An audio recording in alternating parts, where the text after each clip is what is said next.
Nagagandahan at naglalakihang mga bahay, presko at mailiwalas dahil napapalibutan ng maraming puno. Yan ang mukha ng Town and Country North Executive Village. Mapapawaw ka talaga dahil tila isa itong dream hometown. Pero ang subdivision na ito na matatagpuan sa barangay Abangan Sur sa Marilao, Bulacan, tila meron daw sikretong pilit na ikinukubli. Dahil sa kabila ng tagline nitong ganda, ang Phase 3 ng subdivision na ito tila naging ghost town.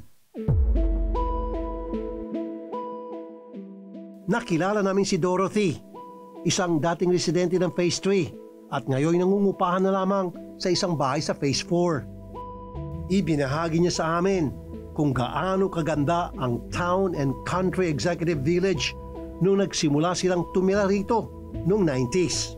Malayong-malayo raw ang itsura ng kanilang lugar doon kumpara sa ngayon. Maganda yung buhay namin sa Phase 3 kasi lahat kami, parang ang ganda nung environment namin. Okay naman, maganda kasi yung loob ng town. Ito pa rin yung parang posh subdivision dito sa Bulacan. Nung tumira kami dito, maraming puno, parang ang ganda ng ambience. Pero nang magsimula ng bumaha, nagsimula na rin daw ang kanilang kalbaryo. Ilang taon ding tiniis ng kanilang pamilya ang pahirap na baha bago nila tuluyang iniwan ang kanilang tahanan. Nauna actually yung asawa ko dito, 1989, nabili niya yung bahay. Puntis ako doon sa bunso ko, which is 2004, nag-umpisa ang baha.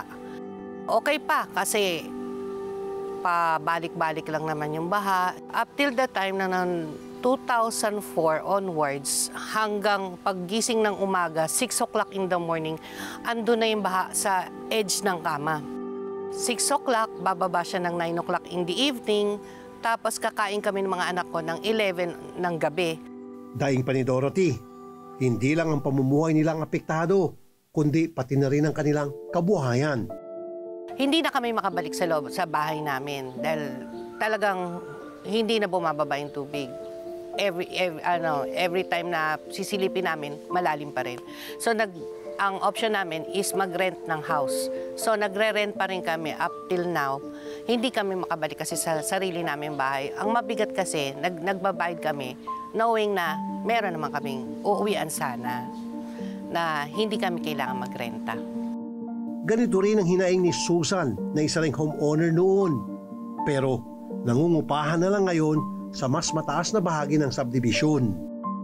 Kung simpleng kung simpleng baha lang pag umuulan, okay na, mapapagtisan pa. Yung nangyari, na-stuck na yung tubig. Na-stuck na talagang perwisyo na sa amin. Lalo na sa mga estudyante, ilan ang estudyante. Halos binubuhat namin tuwing umaga. Tapos minsan, aabutan pa, nag-prepare kami ng pasok nila. Andiyan na yung tubig, pumapasok na sa bahay. Kaya napilitan na din talaga kami umalis. Hindi biro ang pinagdaraanan ng mga residenteng lubog sa baha. Araw-araw itong tila dagok sa kanila. Dagdag kalbaryo pa umano ang pagkakasakit ng mga residente, lalo na sa mga bata. Halos ilan sila nagka-dengue nun. Dalawang anak ko nun sabay pa sa hospital eh. Dalawa silang nagka-dengue nun. Tsaka yung isa yung pamangking ko rin. Nadala din sa Maynila yun dahil nga sa dengue. Dahil yan sa baha.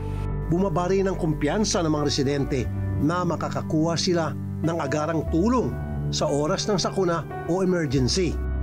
Pag emergency, ang hirap dumating ng tulong dahil nga ang layo na lalakarin bago ka makakating sa amin eh. Kaya mahirap talaga, matagal bago dumating yung tulong. Saka mahirap ka din makaalis agad dahil nga doon sa tubig.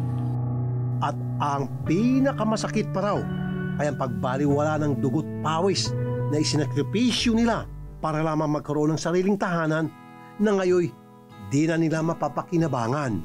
Ang maganda ang buhay namin doon kasi nakuha ng ate ko yung bahay na yung kinash ngayon eh. Malaki yung lote namin doon, nasa 150 rin, tapos may grotto pa, tapos may konting garden, tapos may garahe. Halos wala. Ilang taon lang namin nagamit yung pagkakagawa, tapos umalis na rin kami. Naperwisyo talaga yung halos ilang pamilya kami naperwisyo yung na yan. Isa pang dating homeowner ang aming nakilala. Siya si Rolly, isang tricycle driver. Hindi nalalayo ang sitwasyon niya ngayon sa dinanas ding hirap noon ng mga pamilya nila Dorothy at Susan. Caretaker kami rito. May bahay kami dyan sa kabila. Kaya lang, yung gawa ng baha, umalis yung mga kapatid ko. Ngayon, kinuha kami kay caretaker na itong mayari. Kaya dito kami natira. Ngayon, sa tagal, matagal na rin kami rito. Kung sasama mo doon sa kabila saka dito, mga 10 years, 12 years o 15 meron na. Ang kanilang araw-araw na pamumuhay dito, hindi na raw talaga biro. Hindi naman ganyan dati. Ngayon lang hindi namin alam bakit nagkaganyan. Bagyo lang dapat gumanyan yan. Pag may bagyo, ngayon kung wala pang bagyo, nandyan na yung tubig. Mayroon maglakad. Nakakangalay sa paa. Pag gusto mo lang umuwi, parang ayaw mo lang lumabas. Kasi sa araw-araw mong ginagawa yan, nakakasawa din. Tanging pagmamaneho ng tricycle ang ikinabubuhay ni Rolly at ng kanyang asawa. Mahirap na nga ang mamasada sa maghapon ay dagdag pahirap pa ang nasabing baha sa lugar. Ang tricycle nandoon. Nilalakad namin palabas. Bago namin nakuha yung tricycle. Ngayon pag-uwi, iwan ulit doon, lalakad kami pa uwi. Pag grabe na talaga ang baha, hindi na makabiyahe. Kasi napapaikutan na ng tubig ito. Napupuno ng tubig ito buong taon. Pag nagsabay ang dalawang bagyo, tapos nagpakuwala ng dam. Sa loob ng bahay kasi hanggang dito na eh. Pagdating dito, lagpasulo na. Kaya hindi na kami makalabas ng bahay kasi nga lagpasulo na.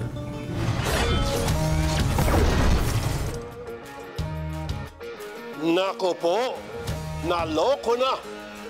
Pero ating alamin ang panig ng mga itinuturong tao sa likod ng hindi matapos-tapos na problema sa baha sa Bulacan. Magbabalik po ang kapatid nyo.